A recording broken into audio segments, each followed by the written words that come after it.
तो स्टूडेंट्स आज जो हम लोग रिवीजन करेंगे जॉइंट हिंदू फैमिली बिजनेस का करेंगे। अब देखिए जॉइंट हिंदू फैमिली बिजनेस क्या है। अब जैसे कि हम पहले भी पढ़ चुके हैं कि जॉइंट हिंदू फैमिली बिजनेस अपने आप में यूनिक बिजनेस है। पूरी दुनिया में ऐसी बिजनेस कहीं भी नहीं है। ठीक है, एक इंडिया में है, नेपाल में थोड़ा बहुत है क्योंकि वहां पे भी हिंदूज रहते हैं। और इंडिया के अंदर भी अगर आप देखोगे तो पूरे इंडिया के अंदर ये वाला जो है Hindu undivided family business continue किया जाता है। ठीक है, तो आप देखो जो हिंदू अनडिवाइडेड फैमिली बिजनेस है, ये इसमें एक खास बात ये होती है कि हिंदू फैमिली के लोग ही इसको बिजनेस को कैरी ऑन कर सकते हैं। और ये बहुत ही ओल्डेस्ट सिस्टम है बिजनेस का। और आप खाली इसको इंडिया में ही पाएंगे। ठीक है, और इसको चलाता कौन है, मतलब कौन से कानून के तहत चलता है, तो ये गवर्नड होता है हिंदू लॉ के द्वारा। ठीक है, हिंदू लॉ बनाया गया है और उसी के द्वारा इसको रन किया जाता है। इसके सारे कानून प्रोविजंस वगैरह सब वहीं पे लिखा हुआ है। अच्छा, इसमें खास बात क्या होती है कि इसमें अगर आपको मेंबर बनना है तो इसमें बस हिंदू अनडिवाइडेड फैमिली बिजनेस में बर्थ लेना है बस। यानी कि इसमें ना अलग से मेंबरशिप नहीं होती है। जैसे ही बर्थ होगा किसी बच्चे का हिंदू हिंदू फैमिली में, तो वो automatically Hindu undivided family business का मेंबर बन जाता है। और इसमें खास बात ये रखना है कि 3 सक्सेसिव जनरेशन जो हैं इस बिजनेस को कैरी ऑन कर सकती हैं। आप स्क्रीन पे देख रहे होंगे 3 सक्सेशन होने चाहिए, चौथी जनरेशन नहीं होनी चाहिए। और वैसे भी चौथी जनरेशन होगी कैसे, मतलब बहुत ज्यादा एजेड हो जाएंगे, उनकी डेथ हो जाएगी। और अगर नहीं भी होंगे तो कैपेसिटी नहीं होगी सोचने की, because he will be very much old. Clear है यहाँ तक? Yes sir. ठीक है, तो इस तरह की जो बिजनेस है ना, ये कंट्रोल करते हैं कर्ता। अच्छा, कर्ता कौन है? कर्ता सबसे एल्डेस्ट मेंबर होता है फैमिली का। अब यहाँ पे आप कर्ता देख सकते हो, ये हैं सबसे एल्डेस्ट मेंबर। तो ये हमारे कर्ता हैं जिनके ऊपर मैं लेजर से ये कर रहा हूँ। तो ही इज आर कर्ता, क्यों? क्योंकि सबसे एजेड पर्सन है। अच्छा, दूसरी बात ये है कि इसमें मेल फीमेल दोनों हो सकती हैं। और जो आप इसमें बिजनेस करते हो अपनी प्रॉपर्टी पे, जो एंसेस्टर की प्रॉपर्टी है ना, उसी के ऊपर आप ये बिजनेस कर सकते हो। तो एंसेस्टर की प्रॉपर्टी का होना जरूरी है। अच्छा, इसको 2 सिस्टम रन करते हैं। अगर आप देखेंगे ना तो जॉइंट हिंदू फैमिली बिजनेस को 2 सिस्टम रन करते हैं। स्क्रीन पे आ रहा है दया भागा सिस्टम और मिताक्षरा, यस। तो इसको दो यस सिस्टम सर। के द्वारा 2 सिस्टम के द्वारा रन किया जाता है। एक दया भागा है, एक मिताक्षरा है। तो अगर आप दया भागा की बात करेंगे ना तो ये सिर्फ वेस्ट बंगाल में है। ठीक है, दया भागा वेस्ट बंगाल में लागू होता है। और इसमें मेल और फीमेल दोनों को अलाउ किया जाता है कोपार्टनर के लिए। ठीक है, लेकिन मिताक्षरा जो है वेस्ट बंगाल के अलावा दूसरी जगह आप जाएंगे तो ये सिस्टम फॉलो होता है। तो अगर आप दिल्ली से हैं या कोलकाता के अलावा वेस्ट बंगाल के अलावा किसी भी स्टेट से हैं तो आपके लिए मिताक्षरा सिस्टम लागू होगा। ठीक है, इसमें पहले सिर्फ मेल मेंबर को अलाउ किया जाता था कोपार्टनर बनना। लेकिन अभी जैसे कि मैंने आपको पिछली क्लास में जब हम क्लास ले रहे थे तो मैंने बताया था कि अभी गवर्नमेंट ने अलाउ कर दिया, फीमेल भी इसमें कोपार्टनर बन सकती हैं। तो आपसे पूछा जा सकता है कि भारत के अंदर कौन से 2 सिस्टम फॉलो होते हैं हिंदू अनडिवाइडेड फैमिली बिजनेस में। तो बेटा एक दया भागा होता है और एक मिताक्षरा होता है। अच्छा, दया भागा कहाँ लागू होता है? तो आप देखोगे वेस्ट बंगाल में लागू होता है और कुछ पार्ट उड़ीसा का कुछ पार्ट है जहाँ पे लागू होता है। बट बुक्स में आपको मिलेगा नहीं जल्दी। तो किसी किसी बुक्स में लिखा हुआ है कि उड़ीसा के कुछ इलाके में होगा। ओवरऑल अगर हमें स्टेट की बात करनी है तो सिर्फ वेस्ट बंगाल लिखना है, उसके अलावा हर जगह मिताक्षरा ही लागू होता है। अब हम बात करते हैं फीचर्स की। ज्वाइंट हिंदू फैमिली बिजनेस की कुछ खूबियां हैं। क्या क्या खूबियां हैं? पहली खूबी तो ये है कि कम से कम 2 मेंबर होने चाहिए फैमिली के और एंसेस्ट्रल प्रॉपर्टी पे ही इसको बिजनेस को किया जा सकता है। मतलब आप ना इस बिजनेस को सिर्फ एंसेस्टर से मिले हुए प्रॉपर्टी के ऊपर ही कर सकते हो। दूसरों की प्रॉपर्टी पे आप ये बिजनेस नहीं कर सकते। मतलब ऐसा नहीं हो सकता है कि आप जमीन खरीद लो और उसके ऊपर बिजनेस करने लगो, फिर वो अनडिवाइडेड फैमिली बिजनेस नहीं मानी जाएगी।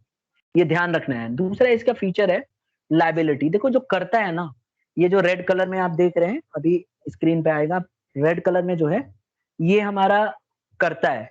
तो कर्ता की जो लाइबिलिटी है ये अनलिमिटेड है।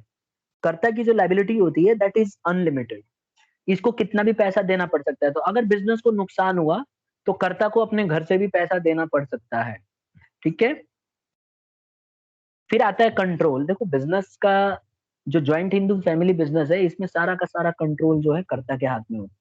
कर्ता सारे फैसले ले सकता है और उसी के पास पावर होती है। को पार्टनर जो उसके भाई बहन या जो भी परिवार के सदस्य होंगे वो इसी तरह से फॉलो करेंगे। देख रहे हो आप, जैसे बोलेगा ऐसे मानना पड़ेगा इनको। तो सारा का सारा मैनेजमेंट जो है कर्ता के हाथों में ही होता है, दूसरों के हाथों में नहीं रहता है। हाँ, को पार्टनर अपनी राय जरूर दे सकते हैं। फिर आता है कंटिन्यूटी। अगर आप देखेंगे तो कर्ता की जब डेथ हो जाती है तो उससे जो सीनियर है, मतलब उसका जो छोटा भाई है, उसको इसको मेंबर बना दिया जाता है जॉइंट हिंदू फैमिली का, और बिजनेस कंटिन्यू चलता रहता है। तो इससे हम समझ सकते हैं कि अगर मान लो जॉइंट हिंदू फैमिली बिजनेस के अंदर अगर मेंबर की डेथ हो भी जाती है तो बिजनेस को ये इफेक्ट नहीं करने वाला, बिजनेस वैसे के वैसे ही चलती रहेगी। फिर बात करते हैं माइनर मेंबर की। देखो जॉइंट हिंदू फैमिली बिजनेस के अंदर जो बच्चे, जैसे कि मैंने आपको बताया, जैसे ही बर्थ होता है वो ऑटोमेटिकली माइनर पार्टनर मतलब मेंबर बन जाते हैं। तो इसीलिए जॉइंट हिंदू फैमिली बिजनेस के अंदर फुल फ्लेज मेंबर बन जाते हैं माइनर, इसमें एज वेज का कोई चक्कर नहीं होता है। ठीक है। और मेल और फीमेल मेंबर फैमिली के अंदर दोनों के पास इक्वल राइट होता है जॉइंट हिंदू फैमिली में। तो आप कह सकते हो जब एक्ट जो 2005 आया, 2000 फैक्ट अमेंडमेंट हुआ है, पहले ऐसा नहीं था। पहले सिर्फ मेल मेंबर ही रह सकते थे जॉइंट हिंदू फैमिली के अंदर मेंबर, यानी कि को पार्टनर। बाद में 2005 के बाद अमेंडमेंट आ गया और इसमें कानून चेंज करके कर दिया गया कि मेल और फीमेल दोनों को पार्टनर हो सकते हैं। तो एग्जाम में ध्यान रखना, मेल फीमेल दोनों को पार्टनर आपको बताना है कि दोनों ही को पार्टनर हो सकते हैं। अब हम इसके कुछ एडवांटेजेस की बात करेंगे कि इसके फायदे क्या हैं।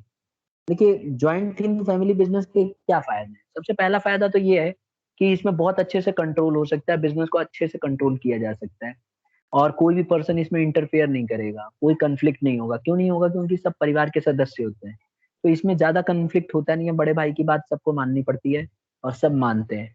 ठीक है। फिर दूसरा आता है कंटिन्यूड एग्जिस्टेंस। अब जैसे कि मैंने आपको बताया, अगर एक बार को कर्ता की डेथ हो भी जाए तो बिजनेस बंद नहीं होता, चलता रहेगा। एल्डेस्ट मेंबर बिजनेस को संभाल लेगा और बिजनेस वैसे ही कंटिन्यू करता रहेगा जैसे पहले कंटिन्यू कर रहा था। तो इसमें कोई इश्यूज नहीं आएंगे। फिर आता है लिमिटेड लाइबिलिटी की। इसके अंदर देखो जो को पार्टनर्स होते हैं ना, ये लिमिटेड होती है इनकी लाइबिलिटी। जैसे मान लो एक बड़ा भाई बिजनेस कर रहे हैं, पूरा परिवार चला रहा है बिजनेस, तो उनका जो छोटा भाई होगा उसने जितना पैसा लगाया होगा, यानी कि को पार्टनर ने जितना भी पैसा लगाया होगा उतने के लिए ही लायबल होगा। कल को अगर बिजनेस डूब भी जाए तो उसको सिर्फ उतना ही पैसा देना होता है जितना पैसा उसने बिजनेस में लगाया है, जॉइंट हिंदू फैमिली बिजनेस में लगाया है। यहाँ तक सबको आ गया समझ में स्टूडेंट्स? क्लास। Yes, फिर आता है merits of joint Hindu family business. देखो एडवांटेजेस क्या है। सबसे बड़ा एडवांटेज ये है इसमें कि इंक्रीज लॉयल्टी एंड कोऑपरेशन, क्योंकि परिवार के ही एक सदस्य होते हैं तो इसमें लॉयल्टी बहुत अच्छी होती है। मतलब सब एक दूसरे के ऊपर विश्वास करेंगे, धोखा नहीं देंगे, क्योंकि एक ही घर के सदस्य होते हैं। तो बहुत ज्यादा चांसेस होता है कि इसमें लॉयल्टी होती है as compare to other business. ठीक है। तो ये तो थे हमारे एडवांटेजेस, 4 एडवांटेजेस हमने पढ़ लिए। अब इसके कुछ डिसएडवांटेज है। ऐसा नहीं है कि जॉइंट हिंदू फैमिली बिजनेस के खाली फायदे ही फायदे, इसका कुछ नुकसान भी है। पहला नुकसान ये है कि लिमिटेड रिसोर्सेज। देखो इसमें ना ज्यादा पैसा नहीं रहता, जैसे हमने पार्टनरशिप में पढ़ा था ना, बिल्कुल वैसे ही इसमें रिसोर्सेज ज्यादा नहीं होते हैं, आपके पास पैसा लिमिटेड होता है। क्योंकि इसमें जो बिजनेस की जाती है परिवार के सदस्य ही करते हैं, तो बाहर से पैसा आएगा नहीं। तो जो भी पैसा लगा हुआ है बिजनेस के अंदर वो घर का ही होगा और एंसेस्ट्रल प्रॉपर्टी के ऊपर ही होगा। तो इसीलिए यहाँ पे एक सबसे बड़ी प्रॉब्लम है। दूसरा प्रॉब्लम क्या है लिमिटेशन, कि कर्ता के ऊपर अनलिमिटेड लाइबिलिटी होती है। मान के चलो अगर बिजनेस डूब गई ना, तो कर्ता की यही हाल हो जाएगी। देख रहे हो कैसे लाद के लेके जा रहा है डेट। तो इस तरह से इसके ऊपर बहुत ज्यादा बोझ होता है और बहुत ज्यादा गलत सिचुएशन में आ जाता है अगर एक बार को लगातार बिजनेस लॉस होते रहे। क्योंकि को पार्टनर्स तो सिर्फ उतने के हकदार होते हैं, इतने के ही पैसे भरेंगे जितना उन्होंने लगाया हुआ है बिजनेस में, लेकिन बाकी का सारा पैसा अलग से कर्ता को भरना पड़ेगा, और ये सबसे बहुत ज्यादा बड़ा लिमिटेशन है। और एक और सबसे बड़ी लिमिटेशन क्या है कि डोमिनेंस ऑफ कर्ता। कई बार क्या देखा गया है इसमें जॉइंट हिंदू फैमिली बिजनेस में कि कर्ता अपनी मन की चलाता है, जैसे कर्ता का मन करेगा वैसे करेगा, जो फैसला लेना होगा लेगा। अच्छा कई बार को पार्टनर उसको अच्छी राय भी देते हैं, तो अगर वो मना कर देगा तो कोई उसको जबरदस्ती नहीं कर सकता उसके साथ। वो जो जैसा मन करेगा ऐसा फैसला ले सकता है और सबको वो फैसले मानने होंगे। फिर आता है लिमिटेड मैनेजरियल स्किल्स। इसमें देखो बताया गया है कि मैनेजरियल स्किल्स बहुत ज्यादा लिमिटेड होती हैं। आप बहुत ज्यादा मतलब, क्योंकि इसमें घर के ही लोग होते हैं, जॉइंट हिंदू फैमिली बिजनेस के ही लोग होते हैं, तो जो इसमें लिमिटेशंस होती हैं मैनेजरियल स्किल्स, जितना आपको नॉलेज होगा उतना ही नॉलेज का आप इस्तेमाल करेंगे, तो ये एक सबसे बड़ा डिसएडवांटेज है। यहाँ तक क्लियर है सबको students? Joint Hindu family business clear हो गया? किसी को कोई क्वेश्चन पूछना है? ज्वाइंट हिंदू फैमिली बिजनेस से रिलेटेड किसी बच्चे को कुछ पूछना है? कुछ भी पूछा करो आप। Excuse me sir. हाँ बोलो, वन बाय वन। हाँ बोलो, बोलिए। गर्ल्स में किसी ने पूछना था? सर जो जॉइंट हाँ हिंदू बोल। फैमिली में कंटिन्यूटी हाँ। थी, उसमें अगर हम्म। एल्डेस्ट मेंबर की डेथ हो जाती है तो फिर बचे तो 2 जनरेशन ही, तो कैसे होगा? कंटिन्यूटी तो होगी नहीं। देखो मैंने ये नहीं बोला कि 3 जनरेशन ही चाहिए, आप 2 जनरेशन से भी कर सकती हो बिजनेस। मान लो 3 दादाजी थे, उसके बेटा था और उनका बेटा था, सपोज करो दोनों की डेथ हो गई, तब भी ये बिजनेस चलेगी। मिनिमम है जनरेशन 3, मैक्सिमम जनरेशन 3 होनी चाहिए, उससे कम भी हो सकती है, ज्यादा नहीं हो सकती। मतलब अगर 4 जनरेशन के लोग इसमें हिस्सा नहीं ले सकते, तो अगर एक बार को मान लेते हैं 3 जनरेशन है, तो 3 जनरेशन में मान लो, मैं देखो यहाँ से दिखाता हूँ आपको, ये वाला पॉइंट आप देखो, मान के चलो इनकी डेथ हो जाती है ना, तो बिजनेस से कोई फर्क नहीं पड़ेगा, ये संभाल लेंगे, है ना। और अगर इनकी भी डेथ हो जाती है तो इनका बेटा संभाल लेगा, तो ये इसमें अच्छी बात है। तो कंटिन्यू तो बिजनेस चल रही है ना, बंद तो हुई नहीं। और कोई सवाल? सर अगर एक जनरेशन हो तो भी चलता रहेगा? हाँ, वो भाई आगे चल के उसके भी मतलब बच्चे रहेंगे ना आगे, तो फिर वो तो कंटिन्यू रहेगा, उसमें कोई इशू नहीं। Yes sir.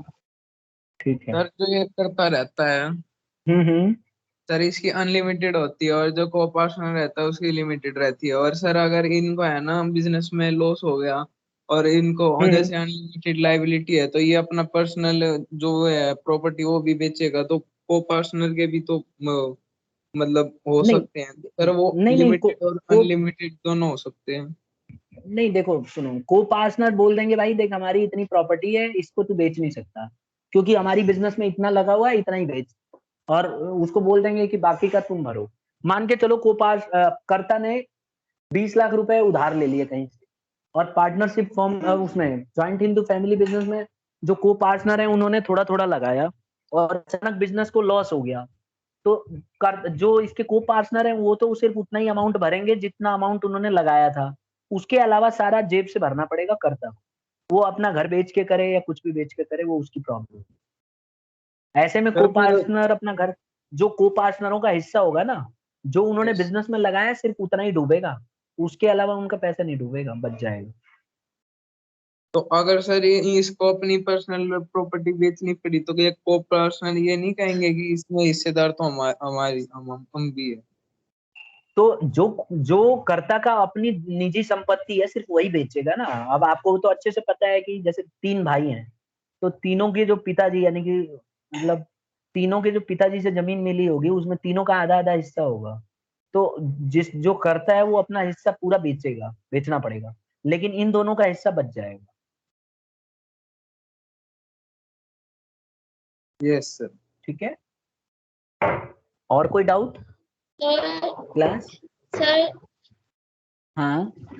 सर जैसे जो करता होता है तो उनका ये काम होता है कि वो बिजनेस को लीड करेंगे, ऐसे को पर्सनर्स का क्या काम होता है? को पार्टनर्स का भी यही काम होता है, लेकिन बस कर्ता की बात मानते हैं वो।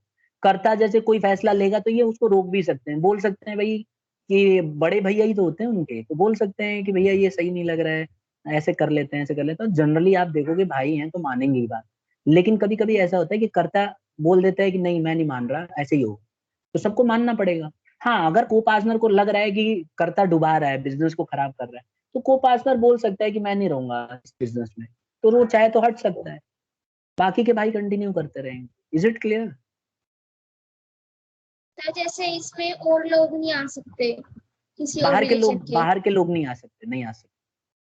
पर सर अगर बिजनेस बहुत ज्यादा बढ़ गया और उसको लेबर और एम्प्लॉयज की जरूरत है तो आ देखो सकते हैं लेबर या फिर? लेबर एम्प्लॉइज आप ले सकते हो, तो बिजनेस का पार्ट है, लेकिन मेंबर नहीं बना सकते। आप वर्कर रख के काम कराओ ना, कौन मना करे, लेकिन मेंबर नहीं रख सकते, आप मेंबर नहीं बनाओगे। वर्कर तो आप जितना मन करे उतना रखो, उसमें क्या इशू है। ठीक है। Yes sir. यस ठीक है, और कोई डाउट बेटा? सर हाँ, सर बिजनेस में एक्सपेंड करने के लिए हम प्रॉपर्टी खरीद सकते हैं ना? लेकिन वो प्रॉपर्टी जो आप खरीदोगी वो ज्वाइंट हिंदू फैमिली बिजनेस में उस प्रॉपर्टी का इस्तेमाल नहीं कर सकती हैं आप बिजनेस को कंटिन्यू करने के लिए। ठीक है, सर बुक Am में I लिखा हुआ है clear? हाँ बोलो। Minimum 2 male members must be there in a family. तो सर अगर वो एक ही जनरेशन के हुए तो भी कंटिन्यू होगी बिजनेस? देखो ये मेल मेंबर ना, अब तो फीमेल भी कर दिया है, मैंने बताया ना आपको, अमेंडमेंट आया 2005 के बाद, उसने फीमेल कर दिया, तो हो सकता है उस बुक में अपडेट नहीं किया है, अब आप फीमेल से भी कर सकती हो बिजनेस, अगर फीमेल भी होंगी तब भी चलेगी ज्वाइंट हिंदू फैमिली। पहले अगर नहीं एक था, जनरेशन हुई जब भी? एक जनरेशन हुई तब भी चलेगा, लेकिन आगे चल के वो ठीक है, आगे चल के कंटिन्यू हो जाएगा। बस ये ध्यान रखना है कि एंसेस्ट्रल प्रॉपर्टी होनी चाहिए बस, जिस पे बिजनेस करेंगे वो। क्लियर है? Yes sir. ठीक है, अब हम नए टॉपिक पे आ जाते हैं, कोऑपरेटिव सोसाइटी। देखो कोऑपरेटिव सोसाइटी भी क्लास में थोड़ा बहुत डिस्कस हुआ था। कोऑपरेटिव सोसाइटी क्या है? देखिए कोऑपरेटिव सोसाइटी एक वॉलंटरी एसोसिएशन है जिसमें 10 या 10 से ज्यादा लोग मिलके काम करते हैं, और किसी इकोनॉमिक काम के लिए और सोशल इंटरेस्ट के लिए, मतलब कमाने के लिए और सोसाइटी की मदद करने के लिए। अच्छा, इसका बेसिक प्रिंसिपल क्या होता है, इसका सिद्धांत क्या है? सिद्धांत है self help through mutual help, मतलब self help through mutual help, मतलब क्या होता है कि इसमें आपस में एक दूसरे की मदद करते हैं और मिलके काम करते हैं, each for all and all for each. इस सिद्धांत पे चलता है कोऑपरेटिव सोसाइटी। अगर हम ऐसे काम करेंगे तो काम बहुत अच्छे से होता है, सब जने मिलके काम करते हैं, एक दूसरे की मदद करते हैं। अच्छा, फॉर्मेशन कैसे होती है कोऑपरेटिव सोसाइटी की? अगर आप देखो तो हर एक कोऑपरेटिव सोसाइटी के अंदर कम से कम 10 मेंबर का होना जरूरी है, और एक पर्टिकुलर लोकेलिटी से बिलोंग होना चाहिए, पर्टिकुलर क्लास से बिलोंग होना चाहिए, पर्टिकुलर ऑक्यूपेशन से बिलोंग होना चाहिए, तभी जाके हम कोऑपरेटिव सोसाइटी कर सकते हैं। तो जैसे अगर हाउसिंग कोऑपरेटिव सोसाइटी है तो सब घर लेने के लिए मेंबर बनेंगे, ठीक है। अगर क्रेडिट कोऑपरेटिव सोसाइटी है तो उधार के लिए बनेंगे। तो इस तरह से एक कुल मिला के कॉमन बॉन्डिंग होना जरूरी है, और किसी कॉमन पर्पस के लिए ही कोऑपरेटिव सोसाइटी स्टार्ट की जाती है। अब इसमें जो मेंबर होते हैं, जो दीज मेंबर्स जो इसमें मेंबर होते हैं कोऑपरेटिव सोसाइटी में, इनको हम प्रोमोटर्स कहते हैं, और ये सब मिलके एप्लीकेशन फॉर्म भरते हैं रजिस्ट्रार के पास कि हम कोऑपरेटिव सोसाइटी स्टार्ट करना चाहते हैं। तो ये सब जने मिलके रजिस्ट्रार के पास जाते हैं और बोलते हैं कि हमें कोऑपरेटिव सोसाइटी स्टार्ट करना है। जो एप्लीकेशन ये देंगे रजिस्ट्रार को, उसमें कोऑपरेटिव सोसाइटी का नाम लिखा होगा, उसका ऑब्जेक्टिव होगा कि किस उद्देश्य से खोल रहे हैं, कौन से एरिया में खोलेंगे, नेचर कैसा होगा उसका, और कैसे कैपिटल रेज करेंगे, अगर पैसे मंगाए तो क्या रूल होगा मंगाने का पैसा, ये सब चीजें लिखा रहता है। और उसके बाद जब वो अच्छे से देख लेता है रजिस्ट्रार, तो एक सर्टिफिकेट इशू करता है जिसको बोलते हैं सर्टिफिकेट ऑफ रजिस्ट्रेशन, तो ये इशू करता है। ठीक है, यहाँ तक क्लियर है? अब हम बात करेंगे फीचर्स की। देखो इसकी खूबियां क्या है। एक तो इसमें वॉलंटरी मेंबरशिप होती है, हर जना मिलके एक साथ काम कर सकता है, इसमें किसी को रोका नहीं जाता है, कोई भी पर्सन अपनी मर्जी से आ सकता है, इच्छा से। ठीक है, तो इसमें वॉलंटरी बोलते हैं इसको, इसमें कोई किसी को जबरदस्ती पकड़ के नहीं लाया जाता। अगर कोई इसका मेंबर बनना चाहता है तभी बनेगा, नहीं तो उसको जरूरी नहीं है कि जबरदस्ती लाओ आप। फिर इसको लीगल स्टेटस मिला हुआ है, कोऑपरेटिव सोसाइटी को ना हमेशा रजिस्ट्रेशन कराना जरूरी है, तो कानूनी तरीके से इसके पास स्टेटस होता है, इसको मान्यता मिलती है, सब मानते हैं इसको। और फिर इसमें जो लाइबिलिटी है ना मेंबरों की, लिमिटेड होती है, मतलब जितने भी इसके मेंबर होंगे सबने जितना पैसा लगाया उतना ही पैसा डूबेगा, अलग से उनका पैसा नहीं डूबेगा। और रही बात कंट्रोल की, तो कंट्रोल जो है, इसमें कुछ बोर्ड ऑफ डायरेक्टर्स होते हैं, आपस में मिलके चलाते हैं, और उनको कुछ बड़े बड़े पद दे दिए जाते हैं, और वन मैन वन वोट होता है, मतलब हर एक आदमी एक वोट करता है, और जिसको वो जितवाएगा वही इसमें कंट्रोल करना, प्रेसिडेंट और ये सब बना देते हैं, और वो लोग पूरा हैंडल करते हैं, जो भी फैसले लेने हैं वो फैसले लेते हैं। और इसकी एक और खास बात है सर्विस मोटिव, ये ना हमेशा इसका जो ऑब्जेक्टिव होता है सर्विस प्रोवाइड करना होता है। ठीक है, कमाने उमाने के उद्देश्य से काम नहीं करते, सबसे पहला इनका मेन एम होता है किसी भी तरह से मदद किया जाए, लोगों की ज्यादा से ज्यादा सर्विसेज दी जाए, तो बहुत ज्यादा ना कमा के सर्विसेज पे ज्यादा इनका फोकस होता है स्टूडेंट्स। ठीक है, अब क्वेश्चन सेशन हो सकता है, किसी को डाउट है तो पूछना शुरू करो क्लास। सर बिजनेस का मेन मोटिव होता है प्रॉफिट कमाना, फिर बिल्कुल कॉर्पोरेटिव ऑर्गेनाइजेशन भी बिजनेस ही है। पर इसका पहला देखो मोटिव है सर्विस। मैं समझ गया आपका क्वेश्चन। देखो क्या है कि जो कोऑपरेटिव सोसाइटी है ना, इसका एक्ट अलग है। तो इसके एक्ट में लिखा हुआ है कि कोऑपरेटिव सोसाइटी का काम यही होगा कि म्यूचुअल हेल्प के लिए बनाई गई है, मतलब एक दूसरे की मदद पहले करेंगे, कमाएंगे बाद में। ऐसा नहीं है कि ये कमाते नहीं है, कमाते हैं, लेकिन इनका जो मेन मोटिव सिर्फ प्रॉफिट कमाना नहीं है, अपने आपस में एक दूसरे की हेल्प करना है। तो इसीलिए हम कह सकते हैं ये थोड़ा सा अलग है बिजनेस, इसीलिए इसका स्पेशल एक्ट है। अगर आप देखेंगे ना तो कोऑपरेटिव सोसाइटी का जो है एक्ट एकदम अलग होता है। इसको हम दूसरे एक्ट के अंदर रजिस्टर करते हैं। इसीलिए कोऑपरेटिव सोसाइटीज जो है इनका काम डिफरेंट होता है। अगर आप देखोगे तो दूसरे ऑर्गेनाइजेशन के मुकाबले ये सोसाइटी के लिए बनाई गई होती है, एक सोसाइटी दूसरे सोसाइटी की मदद करती है। ठीक है। सर ये एक्सेप्शन केस है ना? हाँ कह सकती हो, ये कॉपरेशन के लिए बनाया गया है। अगर बिजनेस के पॉइंट ऑफ व्यू से देखो ज्वाइंट स्टॉक कंपनी से, तो ये एक्सेप्शन है कि joint stock company main motive होता है प्रॉफिट ऑन करना, लेकिन यहाँ पे क्या है, म्यूचुअल हेल्प के लिए बनाया गया। इसीलिए तो 10 मेंबर मिलके आपस में कर रहे हैं।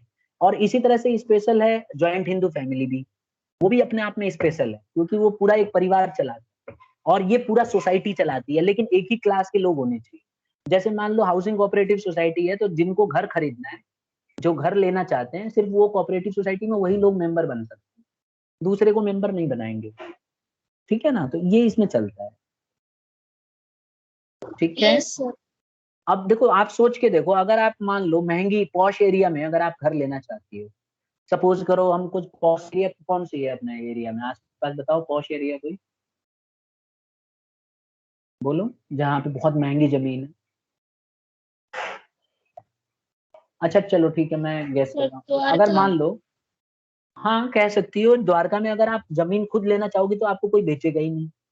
जैसे नजफगढ़ में हम जमीन ले लेते हैं, प्लॉट लेके घर बना लेते हैं, द्वारका में आप प्लॉट नहीं ले पाओगे क्योंकि करोड़ों रुपए का प्लॉट होगा और पहली बात तो मिलेगा ही नहीं आपको, कोई बेचने को तैयार ही नहीं होगा क्योंकि वहां पे ऐसे ऐसे घर नहीं बना सकते हैं जैसे यहाँ पे। तो ऐसे में आप फंस जाओगी, आप चाह के भी नहीं ले पाओगी घर।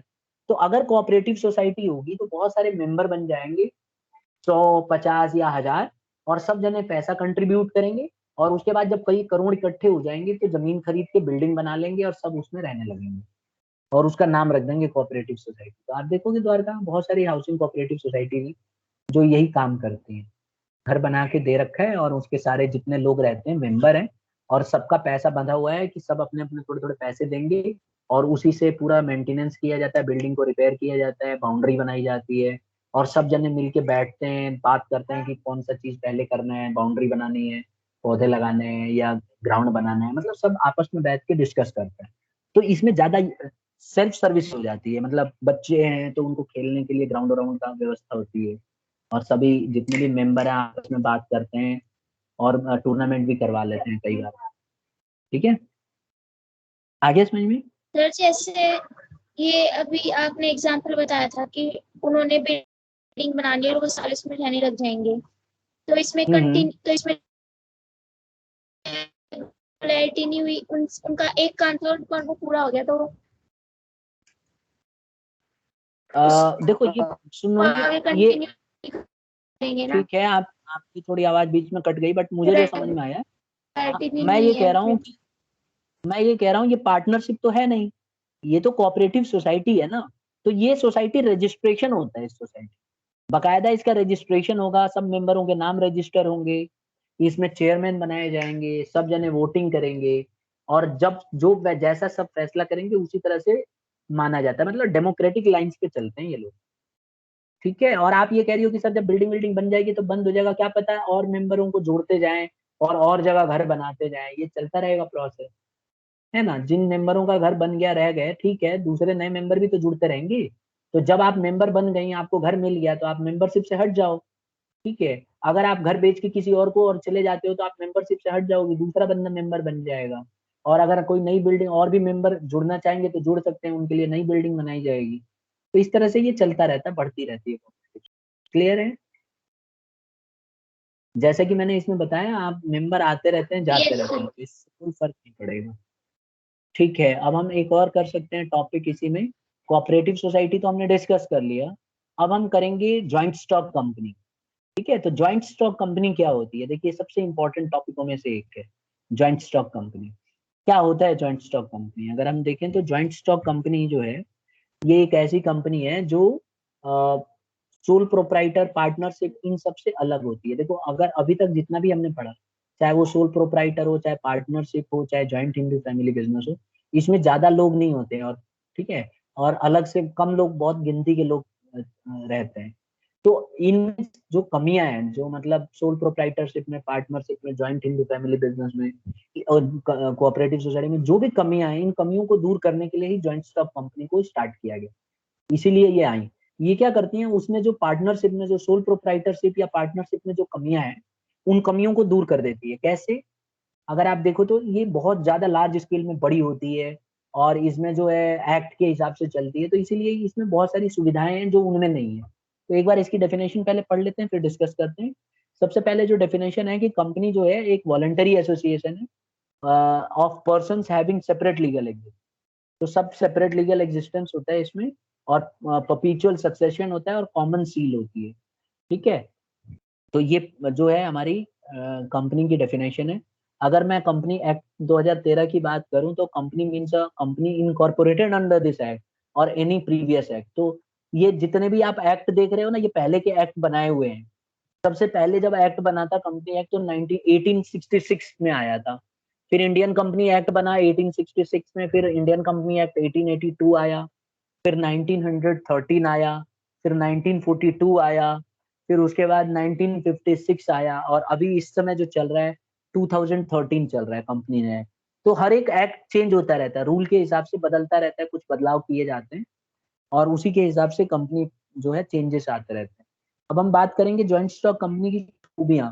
सबसे पहले तो ये आर्टिफिशियल पर्सन होता है। देखो आप, ज्वाइंट स्टॉक कंपनी कोई आदमी तो होता नहीं है, ये हमेशा कानून के द्वारा बनाई गई होती है और अपने मेंबरों से अलग होती है। ये अपने नाम से जमीन खरीद सकती है कंपनी, तो उधार ले सकती है, कॉन्ट्रैक्ट कर सकती है किसी के साथ, और किसी को सजा वजा भी दे सकती है। लेकिन ध्यान रहे ये नेचुरल पर्सन नहीं है, मतलब हमारी तरह ह्यूमन बींग नहीं है। ये सिर्फ नाम नाम के लिए है, लेकिन असली में इसके पास अपनी एग्जिस्टेंस होती है। दूसरा है सेपरेट लीगल एंटिटी। देखो इसमें क्या होता है कि कंपनी जो है एक रजिस्टर्ड बॉडी होती है और इसको एक लीगल पर्सन की तरह ट्रीट किया जाता है, और इसके एसेट्स और लायबिलिटी ना वो मालिक से अलग है। अगर मालिक बिजनेस छोड़ के जाना चाहे तो वो आराम से जा सकता है, ज्वाइंट स्टॉक कंपनी उसको मना नहीं करेगी, उसको बल्कि बोलेगी ठीक है जाओ, और उसके पैसे वापस वो ले जा सकता है। और इसमें कोई नया मेंबर आ जाएगा, कोई नया मतलब किसी और का शेयर लग जाएगा, पैसा लग जाएगा, तो इसी के लिए इसको कहते हैं कि इसके पास सेपरेट लीगल एंटिटी है, किसी के आने और जाने से कोई फर्क नहीं पड़ेगा। लेकिन अगर मैं सोल प्रोप्राइटर की बात करूं तो वो सेपरेट लीगल एंटिटी नहीं थी, क्योंकि अगर सोल प्रोप्राइटर बिजनेस को बंद कर देगा तो बिजनेस ही बंद हो जाएगी। तो वहां पे नो सेपरेट एंटिटी थी, और यहाँ पे सेपरेट लीगल एंटिटी है। तो ये ध्यान रखने वाली बात है, एग्जाम में याद रखिएगा। रही बात इसकी फॉर्मेशन की, तो बहुत ज्यादा समय लगता है, बहुत पैसा लगता है, एक्सपेंसिव बहुत है ये, और इसको बनाने के लिए बहुत सारे डॉक्यूमेंट्स लगते हैं। कौन कौन से डॉक्यूमेंट्स लगते हैं, कोई बताएगा मुझे? है किसी को याद? MOM, Memorandum of Association, हाँ, एसोसिएशन, आर्टिकल्स ऑफ एसोसिएशन सही है, Article of और Association, प्रोस्पेक्टस, और ऐसे बहुत सारे हाँ, ऐसे बहुत सारे डॉक्यूमेंट। तो कुल मिला के हम कह सकते हैं कि इसको स्टार्ट करना बहुत कॉम्प्लिकेटेड होता है और बहुत समय कंज्यूम करता है। फिर बात आती है परपेचुअल सक्सेशन की। देखो कंपनी जो है ना कानून के द्वारा बनाया गया है, और इसीलिए इसको कानून ही बंद कर सकता है, मतलब अपने आप बंद नहीं हो, मतलब कि कोई मेंबर आए जाए इससे कोई फर्क नहीं पड़ता।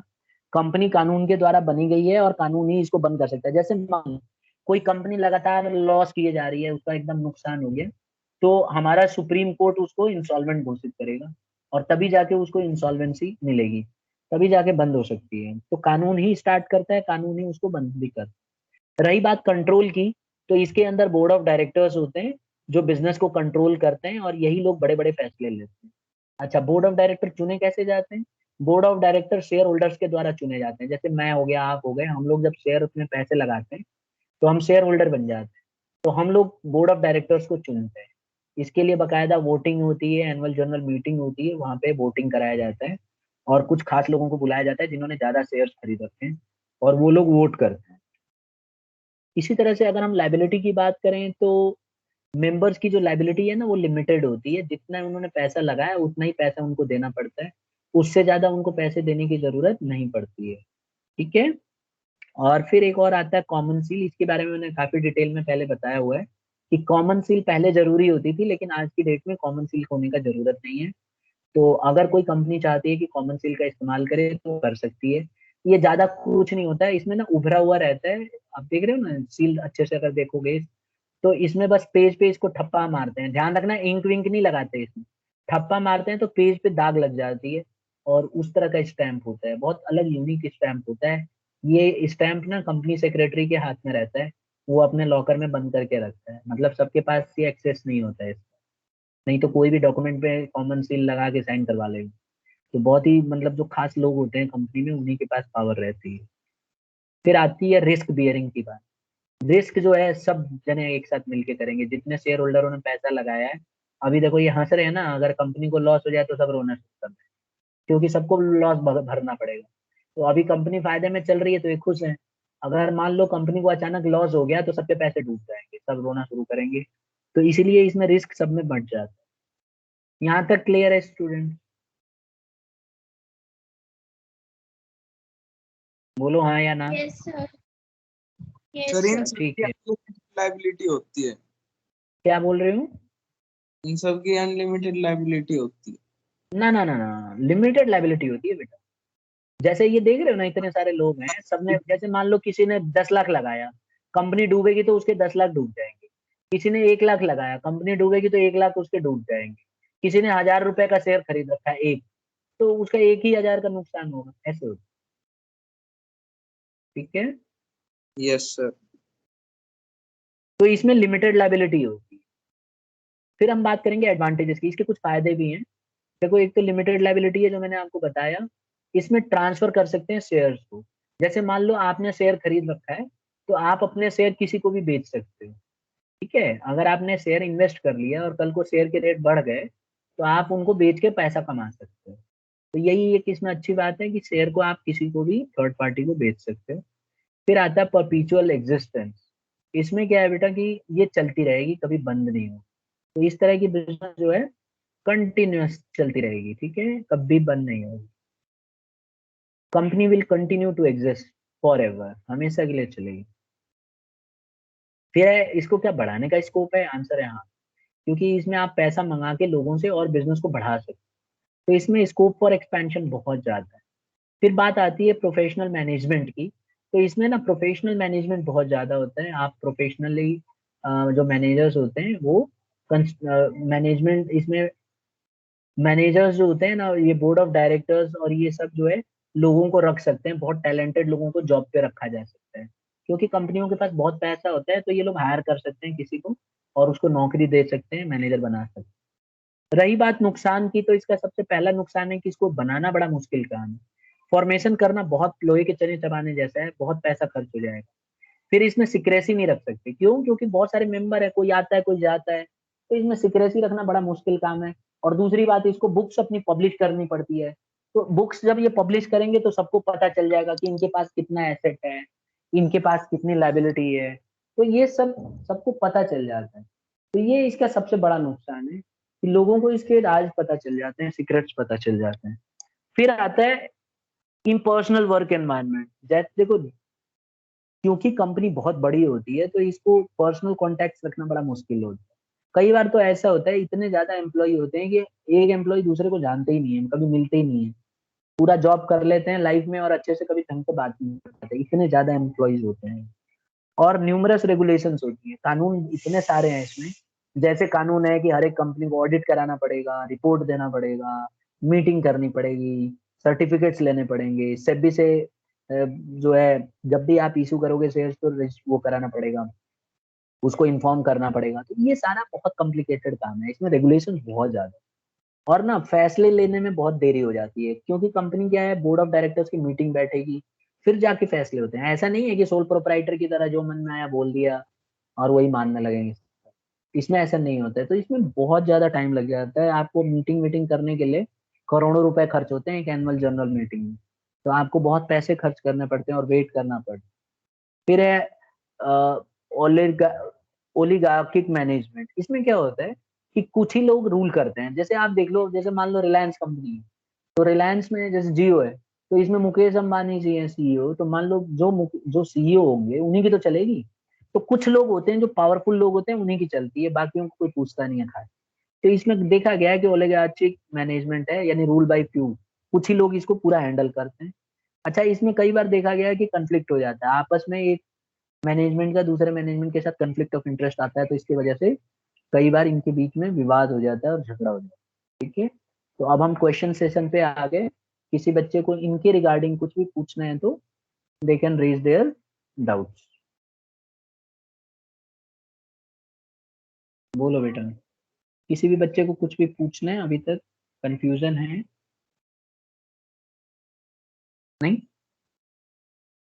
सर हाँ, सर बोर्ड ऑफ डायरेक्टर्स की मैनेजर, एम्प्लॉयज, सीए, अकाउंटेंट वगैरह को वो करते हैं। तो सर जो एम्प्लॉय जो शेयर होल्डर्स हैं वो बोर्ड ऑफ डायरेक्टर्स को करते हैं। तो अगर वो चाहे शेयर होल्डर्स, तो वो किसी भी मैनेजर को हटा सकते हैं। बिल्कुल हटा सकते हैं। देखो, शेयर होल्डर्स अगर आपस में यूनाइट हो जाए ना, आपस में मिल जाए, तो प्रॉब्लम क्रिएट कर सकते हैं। वो बड़े बड़े बोर्ड ऑफ डायरेक्टर्स को हटा सकते हैं, इतनी पावर होती है उनके पास। मतलब बोर्ड ऑफ डायरेक्टर्स को भी हटा सकते हैं, हटाते हैं। कई बार उनके अगेंस्ट में वोट कर देंगे। जैसे मान लो कंपनी ने अच्छा डिविडेंड नहीं दिया और इक्विटी शेयर होल्डर को लग रहा था इस बार अच्छा कमाई होगी, और नहीं हुई, तो गुस्से में आके उनको हटा देते हैं। पूरा का पूरा मैनेजमेंट ही हट जाता है। ठीक है, और अपनों में से ही किसी को चुना जाता है, क्योंकि शेयर होल्डर में से ही तो कोई ना कोई बोर्ड ऑफ डायरेक्टर बनता है। तो कई बार तो ऐसा भी होता है कि ओनर को ही हटा देते हैं, उसी का पत्थर साफ हो जाता है। ठीक है, कई बार ऐसा होता है कि बोर्ड ऑफ डायरेक्टर्स जो है, मतलब जो बोर्ड ऑफ डायरेक्टर में जो जो शेयर होल्डर्स होते हैं ना, कई बार उसके अगेंस्ट में वोट कर देते हैं, तो उसी को घर बैठना पड़ता है। हो सकता है। और कोई question class? Any questions other than this? हाँ सर। ठीक ठीक है, तो एक इम्पोर्टेंट